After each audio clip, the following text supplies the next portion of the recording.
what would your advice be to have an artist, go through in college to get where you guys are? That's a noble goal for sure. My advice, and you guys feel free to disagree with me on this one, but I really don't think that, man, this is going to sound bad, but I really don't think that college, what school you go to, really matters that much. The things that we look for are talent, obviously, first and foremost. Passion and personality probably come in second, and it's hard to choose which one of those goes over the other. But if she's really focused on coming to Blizzard and working on a Blizzard game, then it really just comes down to know the style. Like, have her play these games, have her draw it. Like, I think, most of our artists learned from just drawing things that they liked and things that they were into, and then got to a point where they did it for a living. So if you're a fan, then that's probably good. Just keep her on that track, and she should be good to go. Okay, so first of all, thanks. All of the art that is involved in these games has always been a huge inspiration for anybody that likes to actually do anything in the type of art.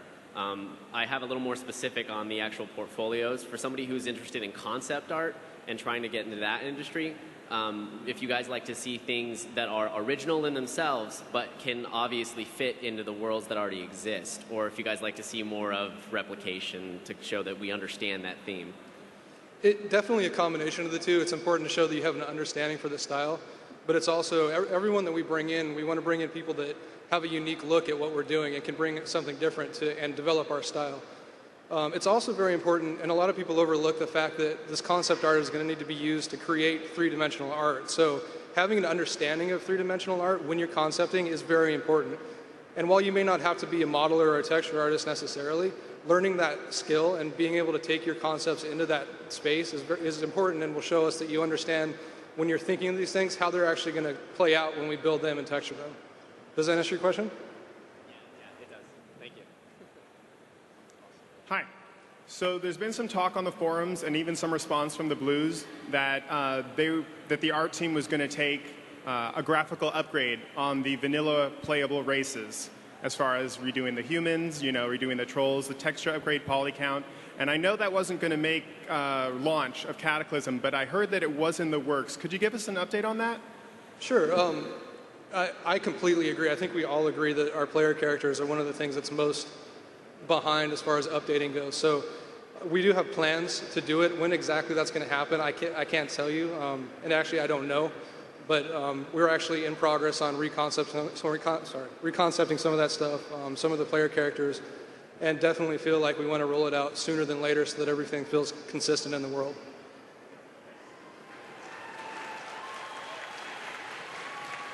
We have time for about one or two more questions. Hi. I love what you've been doing with the changes in Orgrimmar, having it transition to the new forms, and even the damage that you've done now with Stormwind. And I'm wondering now, since these models are in the system, and so you have the ability to change them more easily than this whole project, say for the next expansion, would we see a further upgrade where Orgrimmar would be completed and Stormwind would be repaired now that the whole Deathwing story is over at that point? Sure, I can answer that. We do have plans, because we're able to patch up new artwork. You will see kind of a progression of that. And, as new stories come across, who knows, they might get destroyed again. So you never know. Okay, so I have a mini pet question. If you're ever going to make like a mini Zealot that can have a three-way fight with Grunty and the Zergling? Sure. Yeah, I don't know. We don't have plans for it, but that's cool. That's a cool idea. Thank you again for all the art that you've done. It's fantastic. I just want another round of applause because it's awesome. Thank you. The artists are in the audience, so thank them. It's them. I don't know if it was brought up a while ago, but there's kind of these iconic things that different character classes wear, such as, you've got the druid with the horns, paladins with their librams. I know that librams were changed and relics were changed and all that stuff in a recent patch.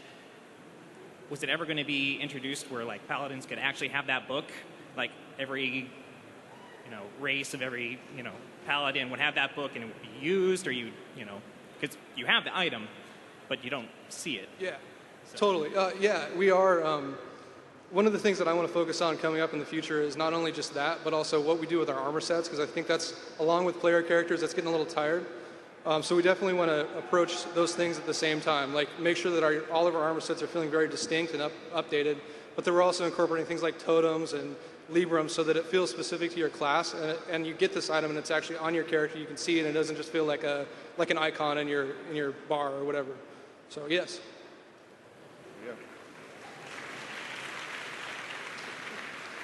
That's all that we have. Thank you for attending the World of Warcraft art panel. Coming up next on this stage at 4:30, we have the Blizzard sound panel. Let's give one last round of applause to our lead artist.